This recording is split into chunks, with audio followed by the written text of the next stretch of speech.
चंद्राय राधिकाये तदालये कृष्णाय कृष्ण भक्ताय तद्भक्ताय नमो नमः।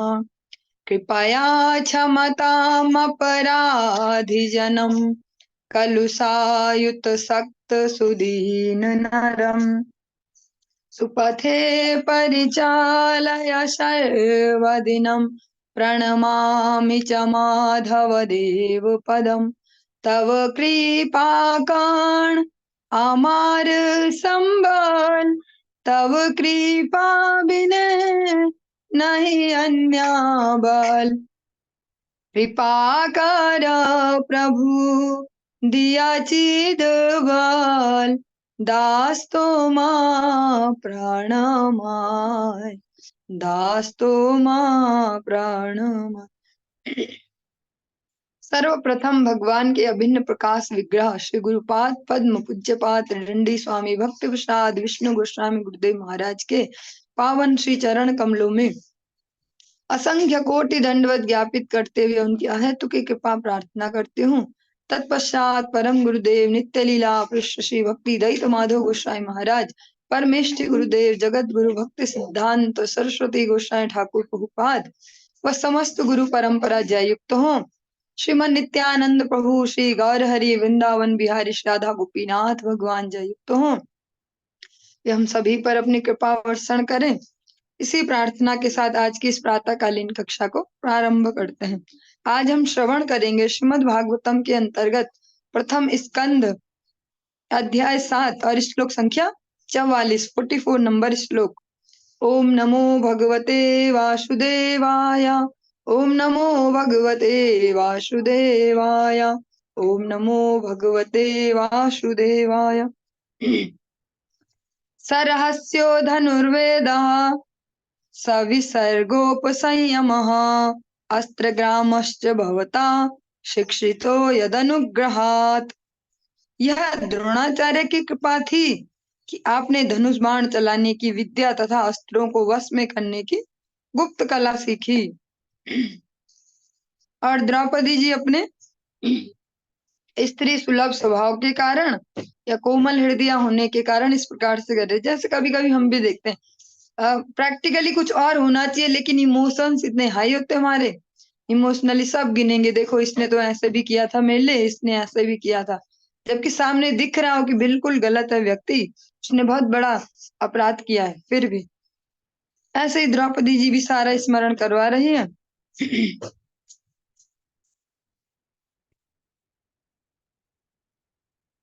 इसका थोड़ा सा तात्पर्य भी श्रवण करते हैं, जानने का प्रयास करते हैं कि आचार्य का क्या इस श्लोक के लिए क्या पॉइंट ऑफ व्यू है। धनुर्वेद या सैन्य विज्ञान की शिक्षा द्रोणाचार्य द्वारा दी जाती थी, जिसमें वैदिक मंत्रों द्वारा शस्त्रों को चलाने तथा रोकने के रहस्य सम्मिलित होते थे। स्थूल सैन्य विज्ञान भौतिक अस्त्रों पर आश्रित है, लेकिन इस कला से भी सूक्ष्म कला है वैदिक मंत्रों से सिक्त बाणों को चलाना। जो आज की डेट में जो वेपन्स हैं वो कैसे भौतिक हैं, उनके लिए वैसी ट्रेनिंग वैसी सब कुछ है, लेकिन जो पहले यूज किए जाते थे वो बड़े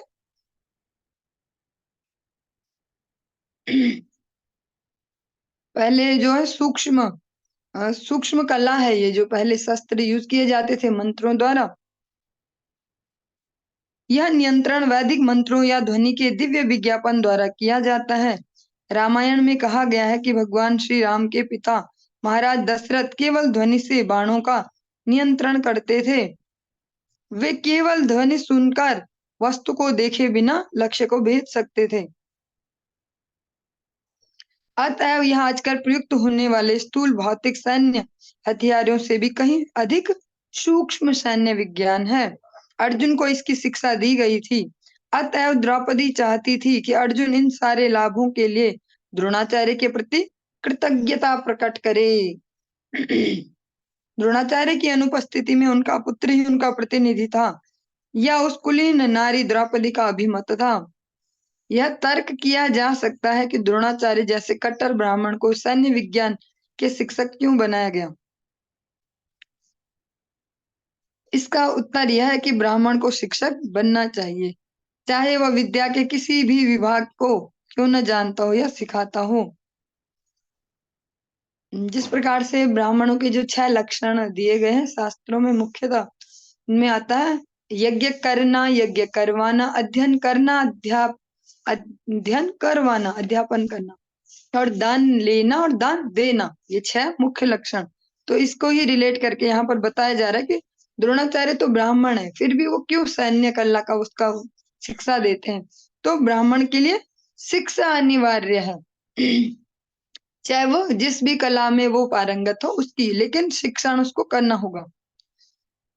विद्वान ब्राह्मण को शिक्षक, धर्मोपदेशक तथा दान का पात्र बनना चाहिए। प्रामाणिक ब्राह्मण ऐसे व्यवसाय ग्रहण करने के लिए अधिकृत हैं। जैसे आज की डेट में देख सकते हैं टीचिंग प्रोफेशन, ऐसा उसका सीधे सीधे एग्जाम्पल दे सकते हैं। वो फिर किसी भी कोई सी भी टीचिंग हो सकती है, केवल विद्यालयों की नहीं, कहीं पर भी, लेकिन वो ट्रेनर हो सकते हैं। स एष भगवान् द्रोणः प्रजारूपेण वर्तते, तस्यात्मनो धर्मं पत्न्यास्ते नान्वगाद्विरशु कृपि। अपने पुत्र द्वारा प्रतिनिधित्व किए जाने के कारण वे द्रोणाचार्य अब भी निश्चित रूप से विद्यमान है। उनकी पत्नी कृपि सती नहीं हुई क्योंकि वे पुत्रवती थी। द्रोणाचार्य की पत्नी कृपि कृपाचार्य की बहन थी। शास्त्रों के अनुसार वह पतिपरायणा स्त्री शास्त्रों के अनुसार पतिपरायणा स्त्री अर्धांगिनी होती है, और यदि वह निसंतान हो तो अपने पति के साथ स्वेच्छा से मृत्यु का वरण कर सकती है। लेकिन द्रोणाचार्य की पत्नी को ऐसा नहीं करना पड़ा, क्योंकि उनके पुत्र था जो उनके पति का प्रतिनिधि था। पुत्रवती विधवा नाम के लिए विधवा होती है, अतः इस प्रकार से अश्वत्थामा द्रोणाचार्य का प्रतिनिधि था। अतः अश्वत्थामा का वध करने का अर्थ था मानो द्रोणाचार्य का वध। अश्वत्थामा के वध न करने के लिए द्रौपदी का यही तर्क था। और जब हम इमोशनल, हाई इमोशंस होते हैं, कैसे भी समझ सकते हैं। यहाँ पे केवल इमोशनल एक गलत पक्ष में ही नहीं बोला जा रहा, ओवरऑल समझना होगा। क्योंकि हम जो भी ग्रंथ सुन रहे हैं, श्रीमद् भागवतम के अंतर्गत जो बातें सुन रहे हैं, फिर समस्या यहाँ आएगी कि इसको प्रैक्टिकली अप्लाई कैसे किया जाए। क्योंकि जिस युग जो हम श्रवण कर रहे हैं वो कालातीत ग्रंथ है, और जिस युग में हम रह रहे हैं वो अत्यंत क्लिष्ट भयंकर युग है, कलयुग। तो इसके साथ साथ हमें ये भी समझना होगा कि प्रैक्टिकली एप्लीकेबल फॉर्म क्या है इसकी। तो हम दोनों पक्षों को देखेंगे, अर्जुन का भी और द्रौपदी जी का भी, और जो सामंजस्य लेंगे वो एक मिड वे लेंगे, बीच का रास्ता। द्रौपदी जी तो अभी फुल इमोशनली सब कुछ बोल रही हैं। इतने उनके जो, जिसको हम संस्कार बोलते हैं या जो भी कह सकते हैं, तो वो बहुत अभी हाई इमोशंस में, इस प्रकार से वो सारा कुछ गिना रही है, सब तर्क दे रही है। जैसे होता है ना, हमारी बुद्धि सारे तर्क देती है कि भैया ये काम नहीं करना है तो इसलिए इसलिए इसलिए, तो सारा कुछ गिना रही है। कि द्रोणाचार्य जी ही तो अभी वीर गति को प्राप्त हुए हैं, अश्वत्थामा तो जीवित है। तो वो अभी प्रतिनिधि है अपने पिताजी का, इसलिए भी उसको नहीं मानना। उसके पिताजी ने आपको इतनी शिक्षा दी, इसलिए भी नहीं मानना। लेकिन हम साथ साथ ये भी समझेंगे, अभी आगे श्लोकों में भी सुनेंगे, भगवान भी फिर अपनी राय देंगे कि हमें इमोशनल पक्ष भी देखना है, प्रैक्टिकल भी, लेकिन बीच का सामने एक रास्ता लेके चलना होगा। न तो यस और न तो यो, न नो। यस और नो से जीवन नहीं चलेगा, बीच का कुछ ढूंढना पड़ेगा। हरे कृष्णा, थोड़ा 1 मिनट 1 सेकंड नहीं, 10-12 सेकंड का पॉज ले रही हूँ।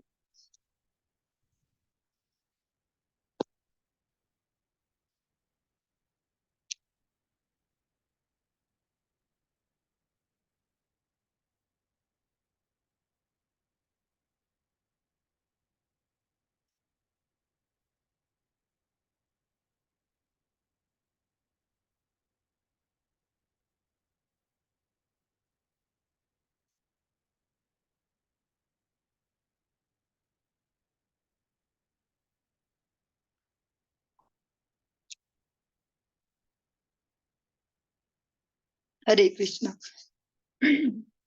कोई माता जी थी, वो अभी उन्होंने नई एकादशी कल से ही प्रारंभ की, तो वो पूछ रहे थे उसके विषय में कि पारायण किस प्रकार से करें। तद धर्मज्ञ महाभाग भगवद भी गौरवम कुलम वृजिनम न नार्हति प्राप्तुम पूज्यम वंद्यम भीक्षणशः। हे धर्म के ज्ञाता, परम भाग्यशाली, यह आपको शोभा नहीं देता कि आप सदा से पूज्य तथा वंदनीय गौरवशाली परिवार के सदस्यों के शोक का कारण बने। किसी सम्मानित परिवार के प्रति लेश मात्र अपमान दुख उत्पन्न करने वाला होता है। अतः सुसंस्कृत मनुष्य को चाहिए कि ऐसे पूज्य कुल के सदस्यों के प्रति सोच समझकर व्यवहार करे। इस जो ये प्रसंग चल रहा है अभी, अर्जुन और द्रौपदी जी का जो ये बातचीत है, इसमें हम ये भी समझ सकते हैं कि जैसे गृहस्थ आश्रम होता है उसमें भी सेम टू सेम ऐसी चलती है गाड़ी। दोनों अधिकतर देखा जाएगा तो विपरीत स्वभाव के ही भगवान मिलाते हैं ताकि ठीक प्रकार से गाड़ी चले। अगर दोनों एक जैसे तो कुछ गड़बड़ है। भगवान ने कुछ नेचुरली ऐसे किया होता है कि दोनों विपरीत ही होते हैं। वो उसका कारण यही है ताकि दोनों पक्ष से हम उस घटना को, उस जो भी कुछ है हमारे सामने सीन, उसको देख पाए। क्योंकि सही उत्तर तभी मिलेगा जब दोनों एंगल से देखेंगे। ये नहीं सामने सामने से देखा हो गया, पीछे से भी देखना होगा, दाएं बाएं से भी। तो द्रौपदी जी का ये भी ये कर्तव्य भी है कि वो सही सलाह दे अपने पति को। एक धर्म पत्नी का जो रोल है, तो वो अपने इतने जो बड़े दुख वाला जो सीन है, जो वात्सल्य का जो उनका अभी दुख है इतना बड़ा, उसके चक्कर में अभी अपने कर्तव्य को नहीं भूली। उनको सही राय ही देनी होगी अपने पति को। तो वो कह रही है कि कोई भी सम्मानित परिवार हो या हमारे सामने जो है, हमें उसके प्रति व्यवहार ये देखकर भी करना होगा कि कहीं हमारे थोड़ा सा दाएं बाएं हुआ व्यवहार में तो हम कोई भारी दुख ना ले लें, उससे हमारे परिवार को फिर दुख ना मिले। क्योंकि अगर किसी जो सही व्यक्ति है उसका हमने थोड़ा सा भी अपमान कर दिया, ठेस पहुंची उसको, तो जो उसको कष्ट होगा ना, वो फिर हमारे लिए बड़ी विपत्ति के रूप में वापस आता है। मारोदी दस्य जननी गौतमी पतिदेवता यथाहमृत वत्सार्ता रोदिम्यश्रु मुखी मुहु। हे स्वामी, द्रोणाचार्य की पत्नी को मेरे समान मत रुलाओ। मैं अपने पुत्रों की मृत्यु के लिए संतप्त हूँ, कहीं उन्हें भी मेरे समान निरंतर रोना न पड़े। ये बहुत ही सेंसिटिव व्यक्ति ही इस प्रकार से सोच पाएगा, वरना यही होगा कि भाई जाओ। जैसे इस दुनिया में भी देखा जाता है कि खून का बदला खून, जिसने भैया मेरा ऐसा किया उसका भी ऐसा ही हो।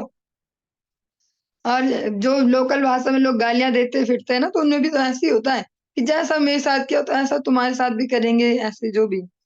लेकिन द्रौपदी जी इस प्रकार नहीं बोल रही है, बिल्कुल वो अपने विवेक युक्त वाणी से, अपने विवेक में है, पूर्ण विवेक में, अपना विवेक नहीं खोया उन्होंने। और आपने सुना भी होगा, धीरज धर्म मित्र और नारी आपतकाल परखिए चारी। चाणक्य जी का ये वचन है। धीरज हम अपने धैर्य की और धर्म की और मित्र की और जो आपके पति पत्नी जो भी कह सकते हैं, यहाँ पे तो एग्जैक्ट नारी ही वर्ड दिया गया है। इन चारों की परीक्षा ही उस समय में होती है जब हमारा बिल्कुल सेंसिटिव समय चल रहा हो, बिल्कुल प्रतिकूल समय हो, तो ये चारों को वही परीक्षा किया जाता है कि कितने ये हमारे लिए समर्पित है। तो द्रौपदी जी कह रही हैं कि मैं तो पहले ही रो रही हूँ मेरे 5 पुत्रों के वियोग में, तो अब आप ऐसा कुछ कार्य मत करना कि जो अश्वत्थामा की माता है, द्रोणाचार्य की पत्नी, उनके भी निरंतर रोना पड़े। करुणामयी उत्तम नारी होने के कारण श्रीमती द्रौपदी माता की अनुभूतियों और द्रोणाचार्य की पत्नी जीवित होने से उनका पूज्य पद होने की दृष्टि से नहीं चाह रही थी कि द्रोणाचार्य की पत्नी भी उन्हीं की तरह संतति विहीन हो। जो द्रोणाचार्य के प्रति उनका भाव है, तो अभी उसकी रिप्रेजेंटेटिव उनकी पत्नी है जीवित, तो द्रौपदी जी इसीलिए उनको भी कष्ट नहीं देना चाह रही, क्योंकि वो हमारी पूजनीय है। यह कोपितम ब्रह्मकुलम राजन्ये रजितात्मभि तत्कुलम प्रदहत्याशु सानुबंधम सुचार्पितम। यदि इंद्रिय तृप्ति में निरंकुश बनकर राजकुल ब्राह्मण कुल को अपमानित या कुपित करता है, तो वह क्रोध की अग्नि समस्त राजकुल को जला देती है और सबों को दुख देती है। और द्रौपदी जी जो एक एक शब्द जो कह रही हैं, हम निरंतर हर श्लोक में श्रवण कर रहे हैं, वो बिल्कुल अ, उस व्यक्ति के वचन है कि जो शास्त्रों का भी ज्ञाता हो। कोई केवल भावुक अवस्था में इस प्रकार के वचन नहीं बोल सकता। वो कह रही है कि यदि इंद्रिय तृप्ति में निरंकुश बनकर राजकुल ब्राह्मण कुल को अपमानित या कुपित करता है, तो वह क्रोध की अग्नि समस्त राजकुल को जला देती है और सबों को दुख देती है। कि जिस प्रकार से अभी हम क्षत्रिय वर्ण में हैं, शासक वर्ग में हैं, और हम ब्राह्मणों का जो हमसे भी श्रेष्ठ बताए गए हैं, अगर उनका अपमान करेंगे और उनको परेशान करें या कुपित करें, क्रोधित करें, तो वह रिटर्न बैक हमारे ही कुल को जला देगी वो अग्नि, और हमें ही वो दुख वापस मिलेंगे। समाज का ब्राह्मण वर्ग अथवा आध्यात्मिक दृष्टि से उन्नत जाति या समुदाय तथा ऐसे उच्च कुलों के सदस्य सदा ही अन्य आश्रित वर्णों द्वारा यथा राजन्य वणिक वर्ग तथा श्रमिकों द्वारा सम्मानित होता था। सूत उवाच धर्म्यं न्यायं सकरुणं निर्व्यलीकं समं महत् राजा धर्मसुतो राज्ञः प्रत्यनंदध्वजो द्विजा। सूत गोस्वामी ने कहा, हे ब्राह्मणों, राजा युधिष्ठिर ने रानी के वचनों का पूर्ण अनुमोदन किया, क्योंकि वे धर्म के नियमों के अनुसार न्यायोचित, गौरवशाली, दया तथा समता से पूर्ण एवं निष्कपट थे। महाराज युधिष्ठिर जो धर्मराज या यमराज के पुत्र थे, उन्होंने महारानी द्रौपदी के इन वचनों का अनुमोदन किया कि अर्जुन अश्वत्थामा को मुक्त कर दे। मनुष्य को चाहिए कि उच्च कुल के सदस्य की अवमानना को सहन न करे। अर्जुन तथा उसका परिवार द्रोणाचार्य के कुल के प्रति कृतज्ञ थे, क्योंकि अर्जुन ने उनसे धनुर्विद्या सीखी थी। यदि ऐसे उदार परिवार के प्रति कृतज्ञता प्रदर्शित की जाए, तो नैतिक दृष्टि से यह उचित नहीं होगा। और जो युधिष्ठिर महाराज है, वो भी अनुमोदन कर रहे कि हाँ, बिल्कुल बिल्कुल ठीक बोल रही है द्रौपदी जी, क्योंकि उनका भी जो नॉलेज है वो शास्त्र बेस्ड है, और कह सकते हैं रिजिड वाला है कि बस जो जो सुन दिया पढ़ दिया। एप्लीकेबल फॉर्म भी देखनी आवश्यक है। चाहे हम दशरथ जी का और वसुदेव जी का कंपैरिजन करते हैं, तो भी इसी बेस पे तो किया जाता है। एक हो गया जो लिखा गया धर्म दिया गया है, एक है कि उस परिस्थिति में क्या धर्म है, या भगवत प्रसन्नता किसमें, वो धर्म है। धर्म भगवान की प्रसन्नता के लिए है, वो भी धर्म नहीं होगा कि फिर जिससे भगवान की अप्रसन्नता हो, जो हम केवल ऐसे ऐसे ही बोलते जाएं। जैसे एक अजीब सी लाइन है जो हम बार बार सुनते हैं, अधिकतर वो कथा जब भी होती है कहीं भी वही सुनने को मिलता है। शायद वो लोग भी स्वयं भी विचार न कर पाते हो, बड़े बड़े मंचों से भी सुनने को मिलती है लाइन, धर्म की जय हो, अधर्म का नाश हो। हमारे पड़ोस में कल ही कुछ सुंदरकांड ऐसा कुछ चल रहा था, तो मैं घर से ही सुन रही थी, लास्ट में फिर यही सुना, फिर मुझे वही क्लिक हुआ कि ये दशा है हमारी। धर्म के नाम पे हम जानते नहीं कि एक्चुअल में धर्म है क्या, या एप्लीकेबल फॉर्म क्या। जोर से जयकारा देते हैं कि सनातन धर्म की जय हो, धर्म की जय हो, और अधर्म का नाश हो, प्राणियों में सद्भाव। लेकिन ये भूल जाते कि जो अधर्म है वो भगवान की पीठ बताया गया शास्त्रों में, तो पीठ काट दे हम उन भगवान की, और फिर बोले कि धर्म की तो जय हो। तो उसको समझना वो भी बहुत ज्यादा जरूरी होता है, बड़ा सेंसिटिव ये सब है। दशरथ महाराज ने भगवान को वन भेजना वो स्वीकार कर लिया, क्योंकि मैंने वचन दिया है, और जिस कुल में मैं जन्म लिया हूँ उस कुल की परंपरा की जो वचन दे दिया तो दे दिया। तो भगवान को चाहे इतने वर्ष तक या इतना कष्ट भोगना पड़े। लेकिन वही हम वसुदेव जी को देखते हैं, उन्होंने भी प्रॉमिस किया कंस को, और वसुदेव जी तो फेमस ही सत्यनिष्ठता के लिए। कंस जैसा व्यक्ति भी जिन पे विश्वास करता है कि हाँ ये झूठ नहीं बोल सकता वसुदेव, कंस जैसा व्यक्ति भी जिस पे भरोसा करे, उन्होंने स्वयं से बोला कि हाँ मैं सब पुत्र लाके दूंगा तुम्हें, तुम छोड़ दो अभी मेरी पत्नी को, अपनी बहन को छोड़ दो, इसके पुत्रों से खतरा है। लेकिन उन्होंने वही पुत्र नहीं दिया जिससे खतरा था, और उन्हें पता था इससे ही खतरा है। लेकिन कहीं भी उनकी कोई ऐसी गति सुनाई नहीं देती शास्त्रों में कि वैसी गति हो गई जिसको भी जो ज्यादा श्रेष्ठ ना हो। तो यही इसको समझ, साथ साथ हमें ये भी समझनी होंगी सारी बातें। युधिष्ठिर महाराज के लिए जो धर्म है वो रिजिड है कि जैसा बोल दिया, झूठ नहीं बोलना तो मतलब झूठ नहीं बोलना। तो फिर ये नहीं देखा जाएगा कि किस लिए झूठ बोला जा रहा है। और इसके लिए भगवान तक को फिर दिमाग चलाना पड़ा। जो आप सबने सुनाई है द्रोणाचार्य के जो प्रसंग आ रहा है, द्रोणाचार्य जी के लिए जो बोला गया कि अश्वत्थामा हतो हता, तो भगवान ने बोला कि युधिष्ठिर भैया आप बोल दो, आप पे तो भरोसा है उन्हें। तो फिर जब वो इतनी बड़ी बात सुनेंगे तो वो फिर सेंसलेस होके ऐसे फिर निश्चेष्ट हो जाएंगे, फिर उनको मानना आसान हो जाएगा। लेकिन फिर भी भगवान ने भी बोला, फिर भी उन्होंने थोड़ा सा अपना दिमाग घुसाया, धीरे से उसको एक तो जोर लगा के भी नहीं बोला अश्वत्थामा हतो हता, आराम से ही बोला, लेकिन साथ साथ लाइन भी बोल दी, नरोवा कुंजरोवा, क्योंकि हाथी या मनुष्य पता नहीं, ये भी बोल दिया। लेकिन भगवान भी ये जानते हैं, भगवान भी अच्छे से जानते हैं प्रत्येक जीव को, स्वभाव को। तो भगवान भी एग्जैक्ट तैयारी थे, उसी सेकंड में शंख बजा दिया, तो वो सुनाई नहीं दिया। यहाँ पे समझना ये भी आवश्यक है कि धर्म की एक डेफिनेशन जो है और एक एप्लीकेबल धर्म है। भगवान जो कह रहे हैं, भगवान अर्जुन को यही तो कह रहे, तो मेरे लिए मार इनको, मैं कह रहा हूं इसलिए कर तू युद्ध। तो और जो युधिष्ठिर महाराज और द्रौपदी जी कह रही हैं, दोनों का ये तर्क है कि भैया उस परिवार के हम ऋणी हैं। इस प्रकार से हम सुनते भी आ रहे हैं बचपन से अपने जो परिवार जन है बड़े हमसे, कि भैया ऋण वाले का ऋण दे सकते हैं, गुण वाले का गुण नहीं दे सकते, ऐसा कुछ जो भी। तो जिसके प्रति कोई कृतज्ञता है तो हम उसके प्रति कृतज्ञ नहीं हो सकते। तो अर्जुन को अभी दोनों यही याद दिला रहे। युधिष्ठिर महाराज भी अनुमोदन कर रहे कि इन्होंने तुझे सिखाया, इनकी वजह से तू धनुर्विद्या वाला बना, और आज इस परिवार के प्रति इतना बड़ा काम नहीं कर सकते। द्रोणाचार्य की अर्धांगिनी के साथ अनुकंपा पूर्वक व्यवहार किया जाना चाहिए था, जिससे वह अपने पुत्र की मृत्यु के कारण दुखी न हो। यही अनुकंपा है। और जो द्रोणाचार्य की पत्नी है, अभी उनके लिए तो सबसे बड़ा सुख बोल सकते हैं या सबसे बड़ी हेल्प यही थी कि एक बेटा ही बचा है, तो वो बचा रहे। द्रौपदी जी की ये वचन बिना कपट के हैं, और अभी बिना राजनीति के वचन है ये, ऐसा नहीं है कि बोलने के लिए बोल रही हैं और अंदर कुछ और है, ऐसा नहीं है। क्योंकि पूरी तरह जानकर ही कोई कदम उठाना चाहिए। इसमें समता का भाव था, क्योंकि द्रौपदी के निजी अनुभव के आधार पर यह कह रही है।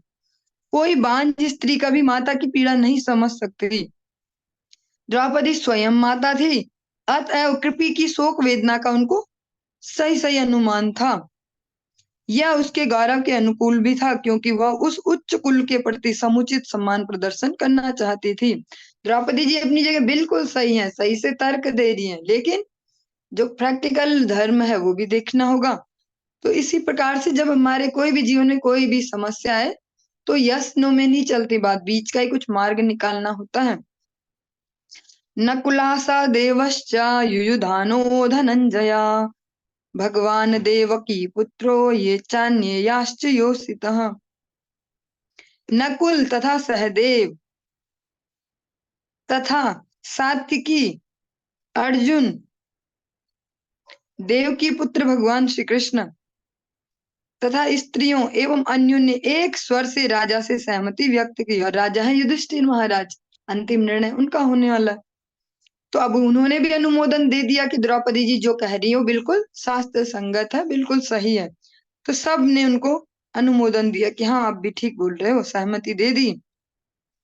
तत्राहासर तत्राहामर्षितो भीमस्तस्य श्रेयान् वधा स्मृतः न भर्तुर्नात्मनश्चार्थे योहन सुप्तान शिशून् वृथा।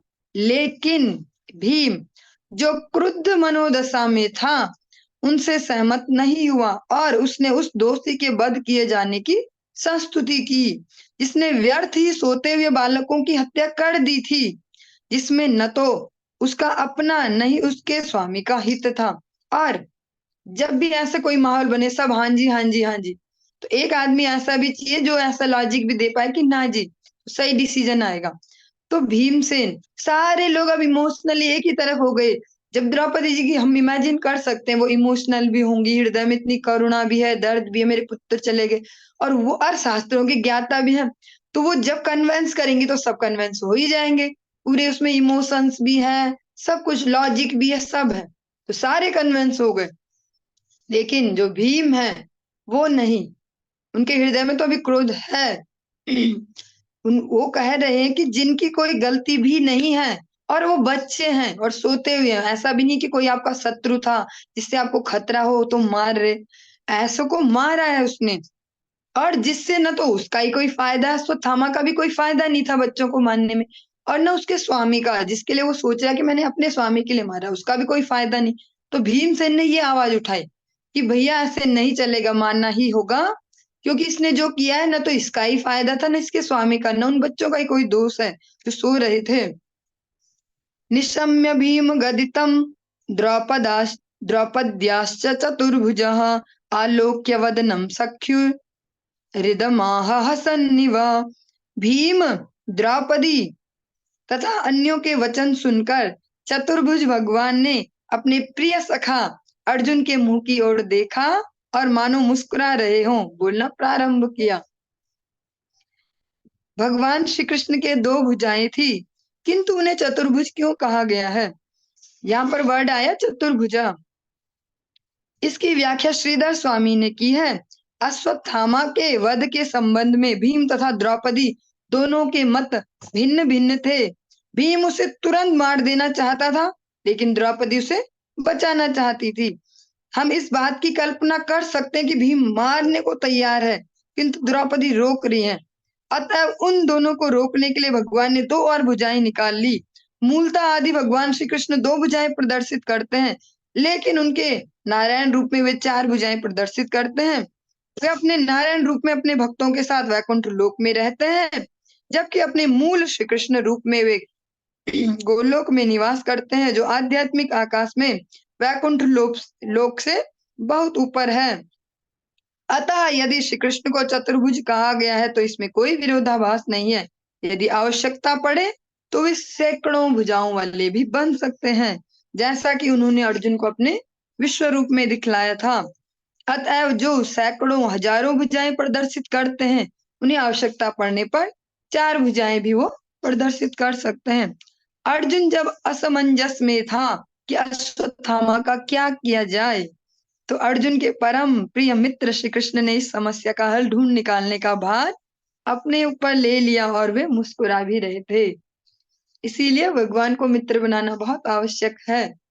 और हम मित्र कैसे बना सकते हैं? प्रैक्टिकल वे में, कि हम कोई भी डिसीजन लेने से पहले कितने भी उतावले होने वाली सीन हो, पर लेकिन ये प्रैक्टिकली होना मुश्किल है, पर नामुमकिन नहीं है, धीरे धीरे हो सकता है प्रैक्टिस से।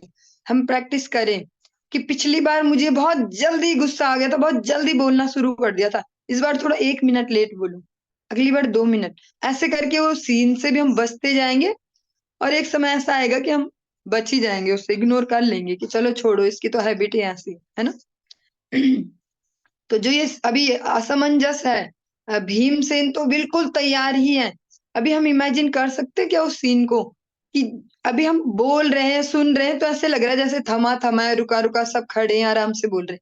लेकिन अगर इमेजिन करें वो सीन कि पांच पांच बच्चों के जिसने सिर काट दिए हों अंधेरी रात में, और ऐसे आदमी को पकड़ के भी और उसके बाद भी ब्रह्मास्त्र चला देता है, इतना सबसे खतरनाक अस्त्र चला देता है जो पूरे ब्रह्मांड को भी नष्ट कर सकता है।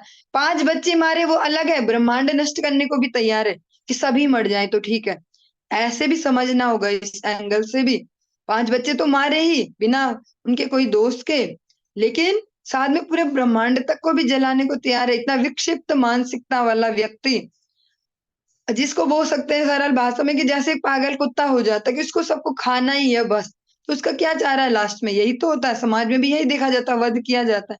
उसको कहीं बंद करके भी नहीं रखा जा सकता ज्यादा समय तक, जो भी है, ऐसे कोई भी जो भी हो जाते हैं।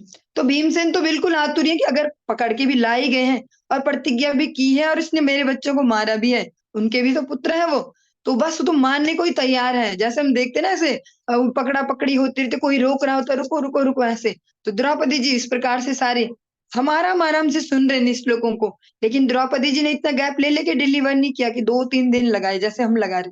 उन्होंने तो तुरंत तुरंत डिलीवर किए संस्कृत में ही, ये बोला फिर ये बोला फिर ये बोला, फटाफट से दे रही है वो लॉजिक कि इसलिए नहीं मानना इसको, इसलिए नहीं मानना, इसकी माँ को ऐसा लगेगा इसलिए। तो दोनों में एक झपटा झपटे ऐसे कुछ बोल सकते हैं, संघर्ष सा है। भीमसेन मानना चाहते हैं, द्रौपदी बचाना चाहते हैं। और अर्जुन की ये स्थिति है कि वो अपना कुछ कर नहीं सकते अभी कि किसकी जो माने।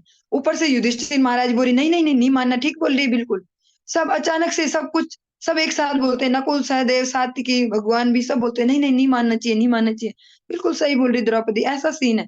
एग्जैक्ट हमें इमेजिन करना होगा वो सीन, तब समझ पाएंगे। जैसे हमारे घरों में कभी कभी सीन बनते हैं, कहीं समाज में भी, उसमें भी जो धीर बुद्धि से सही से निर्णय ले पाए, तो वहां पे भगवान ही ददामि बुद्धि योगम से ही काम चलेगा, अपनी बुद्धि से नहीं। तो ऐसे सीनों में भी जो भगवत शरणागत लोग होते हैं उनके लिए भगवान दिमाग भेजते हैं, वो सही डिसीजन फिर भी ले पाएंगे। तो हम कैसे ले पाएंगे? जितना हम उसमें लेट करें डिसीजन में, बोले ठाकुर जी आप जो चाहें, या फटाफट से अगर प्रैक्टिस में ला पाए तो फटाक से जहाँ पे ठाकुर जी अपने वहां पे सिर झुकाओ, दंडवत करो, ठाकुर जी आप दो आइडिया, भी क्या करें, मुझे तो बहुत गुस्सा आ रहा है या ऐसा सीन है पर मैं करूँ क्या, आप बताओ जो सही है। तो भगवान भेजेंगे वो तुरंत उपाय भी। तो अर्जुन के पास तो भगवान डायरेक्ट ही खड़े हैं। भगवान ने वहां पर चतुर्भुज रूप भी प्रकट किया उनको, जो उनके आपस का संघर्ष है द्रौपदी और भीमसेन का, उसको रोकने के लिए। और अब भगवान मुस्कुरा रहे हैं अर्जुन की ओर देखकर, कि जैसे होता है ना, हम बच्चों को कुछ टास्क देते हैं कि है बेटा तेरे बस का, चल कर कर कर, फिर वो परेशान हो जाए तो हम भी बोलते हैं चल चल चल देखते हैं, अभी देखते हैं, मुस्कुराने लग जाते हैं। तो भगवान भी ऐसा ही कर रहे हैं। श्री भगवान उवाच ब्रह्म ब्रह्म बंधुर्न हंतव्या आततायी बधारणा मयैवो भयमात्मनातं परिपाह्य नुशासनं कुरु प्रतिश्रुतं सत्यं यत्तत् शान्त्यत् शान्त्यवयता प्रियं च भीमसेनस्य पांचाल्या मय्यमेव च। चलिए ये दो श्लोक एक साथ लिए गए हैं। भगवान श्री कृष्ण ने कहा किंतु ब्रह्म बंधु का वध नहीं करना चाहिए। नहीं, भगवान ने बोला किसी ब्रह्म बंधु, यहाँ पर भी फिर से ध्यान से सुनेंगे। भगवान का जो जो बोल सकते हैं डिसीजन मेकिंग, या उनका जो बोल सकते हैं प्रेजेंस ऑफ माइंड है, वो कितना किस लेवल पे है। भगवान देखो दोनों तरफ से बात को रख भी रहे हैं, दोनों तरफ से, और शब्दों की डिलीवरी कैसी है कि सुनने वाले को भी समझना होगा, मजबूर हो जाएगा। भगवान ने शब्द यूज किया किसी ब्रह्म बंधु का वध नहीं करना चाहिए। ब्राह्मण नहीं बोला, ब्रह्म बंधु ही बोला यहाँ पर भी।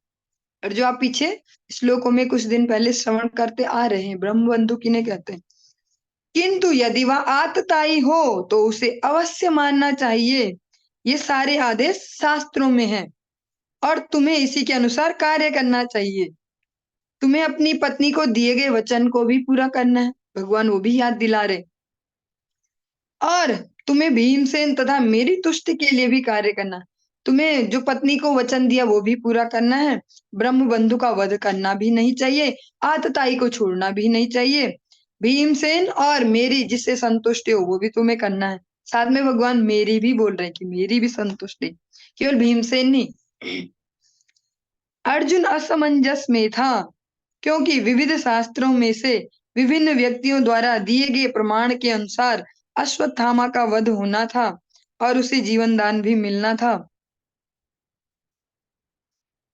ब्रह्म बंधु या ब्राह्मण के निकम्मे पुत्र के रूप में अश्वत्थामा वध्य नहीं था, किंतु साथ ही वह आतताई भी था। इस प्रकार से हम बोलते ना कि मूर्ख के मुंह क्या लगना भाई, है ना। इसी प्रकार से जो अश्वत्थामा वो निकम्मा ब्राह्मण पुत्र है, वो सही ब्राह्मण पुत्र नहीं है, तो उसको छोड़ देना ही ठीक है, क्या मानना है इसको, तो ऐसे ही है।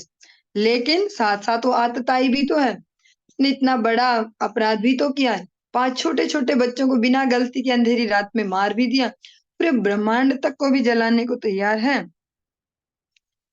मनु द्वारा निर्दिष्ट मत के अनुसार आतताई यद्यपि वो ब्राह्मण ही क्यों न हो, ब्राह्मण के अयोग्य पुत्र का तो कहना ही क्या, ब्राह्मण भी क्यों न हो, वध्य होता है।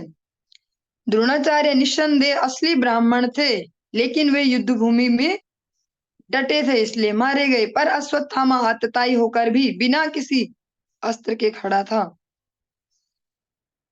नियम इस तरह है कि यदि आतताई अस्त्र रहित या रथविहीन हो तो उसका वध नहीं किया जाना चाहिए। निश्चित रूप से ये सब अर्जुन की उलझने थी। अब दोनों तरफ की लॉजिक बिल्कुल परफेक्ट है, इस एंगल से देखो तो ये ठीक, इस एंगल से देखो ये भी ठीक है। इसके अतिरिक्त अर्जुन को अपने उस वचन का पालन करना था जिसे उसने द्रौपदी को सांत्वना देते हुए दिया था, और उसे भीम तथा श्री कृष्ण को भी संतुष्ट करना था जिन्होंने अश्वत्थामा के वध की सलाह दी थी। यह दुविधा थी कि अर्जुन के समक्ष, और इसका समाधान निकाला कृष्ण ने। इसी प्रकार कभी कभी हम गुरुजनों के आचरण में भी देखते हो, कभी बिल्कुल सटीक नहीं देंगे कि आपको एज इट इज यही करना है, वे दोनों कंडीशन दे देंगे, हाँ ये भी ठीक है, यहाँ से भी ठीक है। कई बार मेरे जीवन में भी ऐसी सीन आई डिसीजन मेकिंग वाला। एक बार तो बहुत सेंसिटिव मैटर था, गुरुदेव से उसमें परामर्श लिया, पहले हाँ हाँ बोलते अच्छे से, लेकिन जब फाइनल डिसीजन की बात आई तो मुस्कुराने लगे, हंसने लग गए, बस कुछ बोला ही नहीं, यस और नो नहीं बोला, हंसने लग गए।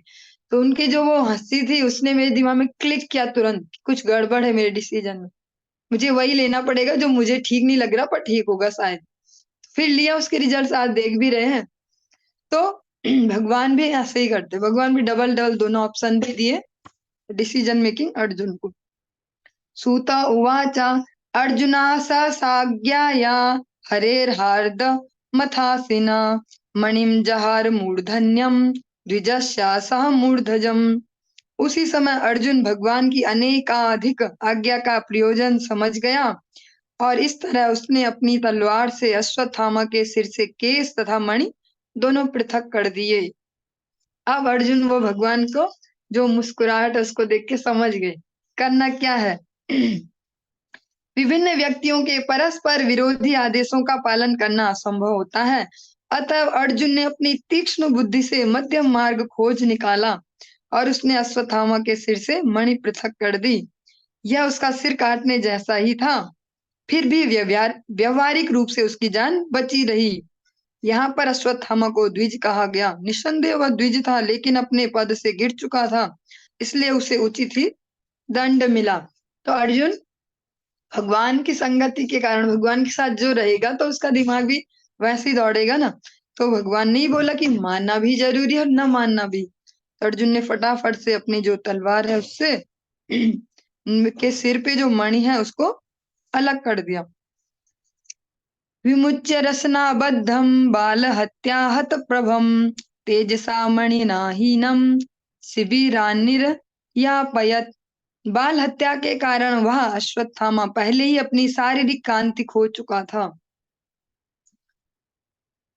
जो उसके शरीर, जो इसको हम ओज तेज कहते हैं ना, किसी के फेस पे हमें दिखता है, कलर से नहीं होता मैटर कि कोई सफेद दिखता है या गेहूं जैसा दिखता है या ब्लैक दिखता है, होता जो ओज तेज उनके स्वरूप में झलकता है। तो जो अश्वत्थामा है वो अपनी जो कांति है उसको पहले ही खो चुके हैं, क्योंकि इतना महापाप किया है उन्होंने। इसीलिए हम जगत में देखते हैं कि जो सुंदरता वो उधार लेनी पड़ रही है। ये थोड़ा अजीब सा एंगल है, आप लोगों को शायद पसंद ना आए। जिनको भी मेकअप करना पड़ता है ना, समझना पड़ेगा कि करना क्यों पड़ता है, या उनको भी समझना होगा। जो लोग करते हैं वो मुझे गाली ना दे, और जब मैं मिलूं तो फिर तब बोल ले मुझे। अलग से क्यों हमें कुछ करना पड़ रहा है, क्योंकि हमारे पास वो है नहीं जो दिखना चाहिए कि तेज है, ओज है ना। तो यहाँ पर जो हम ये लाइन सुन रहे हैं इसमें से अपने लिए भी समझ सकते हैं, जो अलग से एक्स्ट्रा प्रयास करना पड़ रहा है वो इसलिए करना पड़ रहा है कि अभी नेचुरल है नहीं हमारे पास वो। तो कलर तो अलग बात हो गई, वो जैसा मिला हमें प्रारब्ध से, लेकिन जो ओज है, तेज है, वो हमें अपने चरित्र से, आचरण से ला सकते हैं। उसके लिए फिर हमें महंगे महंगे क्रीम और ये कराओ वो कराओ, ऐसा वो सब नहीं करना पड़ेगा। जो यहाँ पर लाइन है कि बाल हत्या के कारण अश्वत्थामा अपनी शारीरिक कांति खो चुका था, ये बहुत सेंसिटिव है। एक तो ऑप्शन ये है कि हम इस लाइन को पढ़ के आगे भागें, लेकिन एक है ठहर के थोड़ा विवेचना करें, समझ पाए कि हमारे लिए क्या मैसेज है इसमें।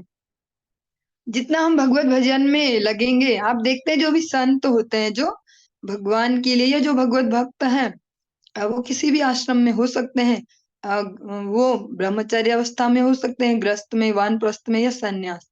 लेकिन जो भी भजन परायण होता है उसके जो चेहरा है, जो बोल सकते हैं उस पे तेज दिखेगा। जबकि वो कोई मेकअप तो नहीं करते, वो शीशा भी उतना ही देखते जितना तिलक करते हैं बस। लेकिन फिर भी क्यों होती है वो कांति, वो भगवान के भजन से, उनके चरित्र के बल से है। तो यहाँ पर यही कहा जा रहा है कि अश्वत्थामा ने जो महापाप किया है, बच्चों की हत्या जो की है, छोटे छोटे निर्दोष बच्चों की, उससे तुरंत ही उनकी अंग कांति चली गई। इसमें से हमारे लिए जो मैसेज है वो ये है कि जितना हम भजन परायण होते जाएंगे, हरि गुरु वैष्णव के प्रति जितना अपनी भावनाएं डेवलप करते जाएंगे, उतना आर्टिफिशियल तरीकों पे हमें डिपेंड नहीं होना पड़ेगा। जिसको जिसको भी बुरा लगा उसके लिए मैं क्षमा प्रार्थी हूँ, लेकिन सीट ऐसी दे दी गई है कि जहाँ से बोलना ही होगा। और अब अपनी शीर्ष मणि खोकर वह शक्ति से भी हीन हो गया, और जो उसकी अब मणि थी जो सिर पर रहती थी, उससे अब वो उसकी सारी पावर उससे ही आती थी, अब वो शक्तिहीन भी हो गया। इस प्रकार उसकी रस्सियां खोलकर उसे शिविर से बाहर भगा दिया गया। अब क्या करना था उसको बांध के? अब कांति तो पहले ही खो चुका था, जो ओज तेज था, और जो मणि के जाने से अब शक्ति भी चली गई, जिसका दंभ करता था, तब उसकी रस्सियां भी खोल दिया और भगा दिया। इस प्रकार भगवान कृष्ण तथा अर्जुन की बुद्धि के कारण अपमानित अश्वत्थामा एक ही साथ मारा भी गया और नहीं भी मारा गया। उसकी मृत्यु भी हो गई और उसको मौत भी नहीं हुई। उसकी माँ के लिए भी सही है कि अभी बेटा जिंदा है, और उसके लिए भी ठीक है कि तेरी मृत्यु हो गई। वपनम द्रविणादानम स्थाना निर्यार्पणम तथा एष हि ब्रह्म बंधूनाम बधो नान्योस्ति दैहिकः। उसके सिर के बाल मुंडना, उसे संपदाहीन करना तथा उसे घर से भगा देना, ये है ब्रह्म बंधु के लिए निश्चित दंड।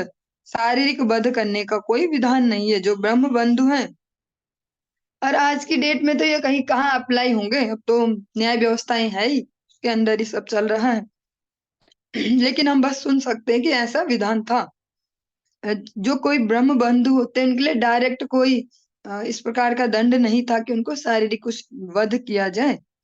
उनके सिर के बाल मुंड देना, उनको उनके धन हरण कर लेना, या जैसे आज की डेट में भी देखते हैं कि कोई, वो तो सब पे ही अप्लाई होता है, अब केवल ब्रह्म बंधुओं पे नहीं। जैसे कोई बहुत बड़ा घोटाला करता है तो उसकी सारी संपत्ति जब्त कर ली जाती है, उसे घर से भगा देना, यह ब्रह्म बंधु के लिए निश्चित दंड। पुत्र शोकातुरा सर्वे पांडवा सह कृष्णया स्वानामृतानां यत्कृत्यं चक्रुर निहरणादिकम्। तत्पश्चात शोकाभिभूत पांडुपुत्रों तथा द्रौपदी ने अपने स्वजनों के मृत शरीरों, शवों का समुचित दाह संस्कार किया। और जब ये सब हो गया तो अब उन्होंने जो भी जितने भी मारे गए लोग हैं उनका समुचित संस्कार किया। वो भी आवश्यक है, क्योंकि हम अपने वैदिक साहित्यों में ये भी श्रवण करते हैं कि केवल शरीर छोड़ देना ही काफी नहीं होता जीवात्मा के लिए, या यहीं तक कि सब निपट नहीं जाता कि शरीर छोड़ दिया। शरीर को भी एक सही गति देनी होती है, क्योंकि शरीर की भी अपनी एक महत्वता है। वो हमारे लिए क्या है, साधन धाम मोक्ष कर द्वारा। तो उसको ऐसे ही नहीं छोड़ा जा सकता कि चलो कुत्ते बिल्ली खा लेंगे हो गया। उसको भी एक समुचित प्रक्रिया से एक ससम्मान एक गति देनी होती है। तो पांडवों ने इसी कर्तव्य को पूरा किया। इसके साथ ही आज हमारा जो प्रथम स्कंद का 7वां अध्याय वो संपूर्ण हुआ। इस चर्चा को यहीं पर ही विराम देंगे, आगे कल फिर से कंटिन्यू करेंगे। हरे कृष्ण।